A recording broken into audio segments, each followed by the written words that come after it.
Hari ini kita akan belajar mengenai analisa dimensi. Mungkin yang pertama muncul di pikiran kita ketika mendengar kata dimensi adalah seperti yang ada di matematika, yakni 1 dimensi, 2 dimensi, atau 3 dimensi. Namun, yang akan kita bicarakan di sini bukanlah dimensi dalam arti demikian. Yang akan kita bicarakan di sini adalah dimensi yang ada di fisika. Kita kemarin sudah mempelajari bahwa di dalam fisika ada 7 buah besaran pokok, yakni massa, panjang, waktu, suhu, kuat arus listrik, intensitas cahaya, dan jumlah zat, dengan satuan sebagai berikut. Nah, setiap besaran pokok ini memiliki simbol atau yang dinamakan dengan dimensi. Untuk massa, dimensinya adalah M, sedangkan panjang dimensinya adalah L, waktu dimensinya T, suhu dimensinya theta, kuat arus listrik dimensinya I, intensitas cahaya J, dan jumlah zat N. Nah, mengapa kita perlu mempelajari dimensi? Nanti kita akan lihat bahwa ada banyak hal dalam fisika yang bisa diperhitungkan atau diprediksi dengan menggunakan analisa dimensi, dan hal tersebut sangatlah menarik. Dulu, ilmu fisika banyak dipengaruhi oleh pemikiran-pemikiran para filsuf Yunani. Ini adalah sebuah lukisan yang dibuat oleh seniman Renaissance bernama Raphael. Lukisan tersebut menggambarkan ahli-ahli pemikir pada masa Yunani kuno.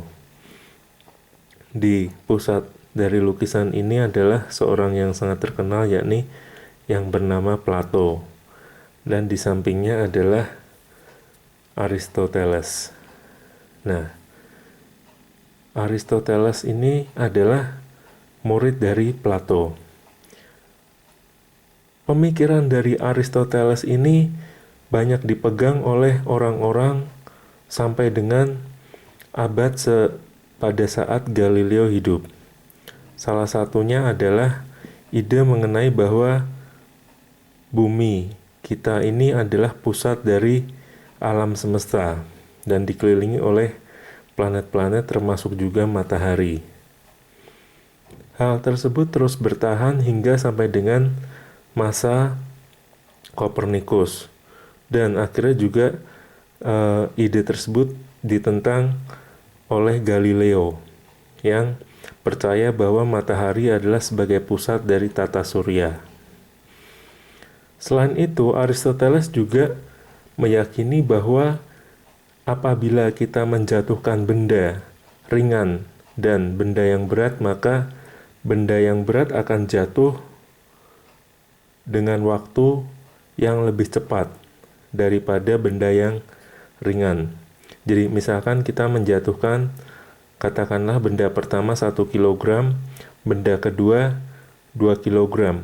Maka apabila benda pertama jatuh dalam 1 detik untuk sampai ke tanah, maka benda kedua akan jatuh lebih cepat, yakni setengah detik.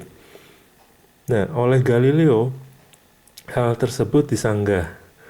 Galileo boleh dikatakan sebagai salah satu pendiri dari ilmu pengetahuan modern.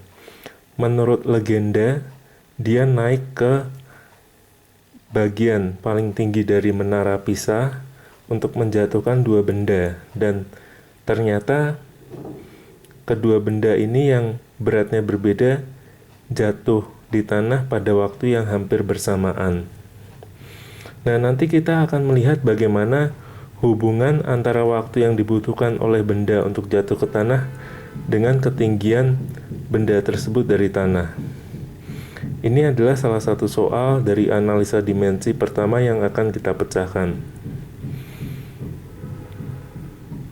Soal yang kedua adalah, jadi dulu waktu Galileo masih muda, sebetulnya oleh ayahnya ia disekolahkan untuk belajar tentang kedokteran. Namun biasanya setelah kuliah, pada sore harinya Galileo suka datang atau mampir ke sebuah katedral kecil di kotanya. Nah, Galileo senang memperhatikan bagaimana lampu gantung yang ada di katedral tersebut. Dia memperhatikan bahwa lampu gantung tersebut bergerak berayun secara teratur dan ia mencoba menghitung bagaimana waktu lampu gantung tersebut berayun. Pada saat itu, bisa dibayangkan belum ada alat pengukur waktu seperti sekarang ini. Jadi Galileo waktu itu menggunakan nadinya. Dan ia mendapati ternyata waktu gerak dari lampu gantung tersebut sangatlah teratur. Nah, kemudian hal inilah yang mendasari terciptanya jam bandul seperti gambar ini. Pada soal analisa dimensi yang kedua, kita akan melihat bagaimana hubungan antara waktu gerak dari bandul tersebut dengan hubungannya terhadap panjang bandul ini. Nah, ini adalah soal kedua yang nanti kita akan coba pecahkan dengan analisa dimensi. Nah, Galileo dikenal sebagai seorang penentang gagasan bahwa bumi adalah pusat dari alam semesta, dan ia mendukung bahwa mataharilah yang menjadi pusat. Oleh karena pemikirannya ini, Galileo mendapatkan hukuman dari gereja Roma pada saat itu. Sampai akhir hidupnya, Galileo tetap dikucilkan, hingga pada saat Galileo meninggal pun, yang menghadiri pemakamannya hanya ada satu orang, yakni muridnya sendiri, yang bernama Torricelli. Torricelli memiliki suatu sumbangan yang besar terhadap ilmu fisika. Pada waktu itu ia ingin mengetahui berapa besar tekanan udara yang ada di sekitar kita. Nah, ia melakukan percobaan berikut. Jadi ia menggunakan sebuah tabung yang cukup panjang dan kemudian ia mengisi tabung itu dengan air raksa atau merkuri. Lalu tabung tadi dibalik ke dalam sebuah baskom yang berisi air raksa. Ternyata ada sebagian air raksa turun, namun air raksa ini tetap terakhir ada pada suatu keadaan di mana tinggi lajur air raksa hingga ke permukaan raksa yang di baskom sepanjang 76 cm.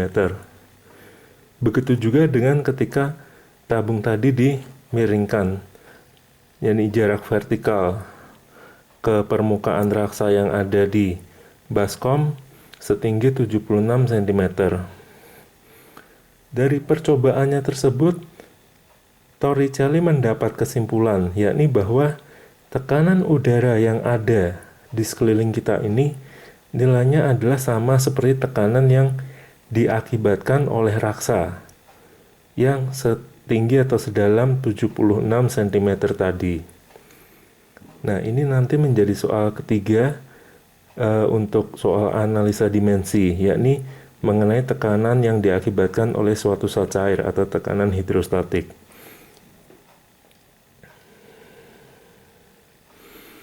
Berikutnya adalah tentang masalah gaya sentripetal, yakni gaya yang bekerja pada benda yang bergerak melingkar dengan arah menuju ke pusat. Nah, jika kita melihat benda yang bergerak melingkar, benda ini memiliki kecepatan v. Juga benda memiliki suatu massa, lalu dia bergerak melingkar dengan jari-jari r. Dengan analisa dimensi, nanti kita akan melihat bagaimana hubungan antara besar gaya sentripetal tersebut dengan massa benda, kecepatan v dan r tadi. Lalu soal yang terakhir, soal kelima adalah mengenai cepat rambat gelombang bunyi di udara. Nah, rupanya cepat rambat gelombang bunyi di udara ini dipengaruhi oleh beberapa hal, yakni kerapatan atau massa jenis udara dan juga tekanan udara di tempat tersebut.